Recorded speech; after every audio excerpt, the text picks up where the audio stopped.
হ্যাঁ এখন ব্যাগ গুছাবো। কেন ব্যাগ কিসের জন্য গুছানো? যাবো না, বাড়ি যাবো। তো বাড়ি যাও তো তুমি সেটা পরশু দিনকে যাবে, আজকে তোমার ওই গুছানোর কি আছে? আপনার জায়গা। কেন কালকে কি ওই তুমি কালকে যাবা কিন্তু বলো নাই। না, কালকে নকশা মাত্র তোমার সাথে? হ্যাঁ হ্যাঁ ব্যাগ গুছাবো। ওই যেরকম হয়ে গেল 5টার সময় বাড়াবো 3টার সময় আমি রেডি হবো ওরকম ব্যাপারটা না, আমি কালকে যাবো। না। তুমি কালকে যাবে তো? আরে তুমি কালকে যাবে না তো পরশু দিনকে বলো তো তুমি। আমি খুঁজে পাচ্ছি না, কই রাখছো আমার পত্রিকা? আমি কি জানি তোমার কোথায় তুমি রাখছো? আমি কি জানি? আমার জিনিস আমি জানি না কোথায় রাখি। ওই করবা না, শোনো। ওই আমার দিকে তাকাও। পাইছি।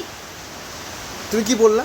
তুমি বললা যে তুমি পরশু দিনকে যাবা, তুমি কালকে তো কেন রেডি হচ্ছ? না, আমি তোমাকে বলছি আমি কালকেই যাবো। আর তুমি বাড়িতে যাবা, তোমার 1 ঘন্টা এতগুলো জামা কাপড় নেওয়ার কি আছে? আমার এটা ইস্ত্রি করে দিও না। সে আমি দিবনি, সবই তো করি, বাড়িতে সব কিছু তো আমাকেই করতে লাগে। কি? না কিছু না, কোন কাজ তুমি না করছো? কিছু না, কিছু না, কিছু না। আচ্ছা কোন কাজ তুমি আমি করছো? কিছু না, আমার কথা অন্য জায়গাতে। ধর ব্যাংক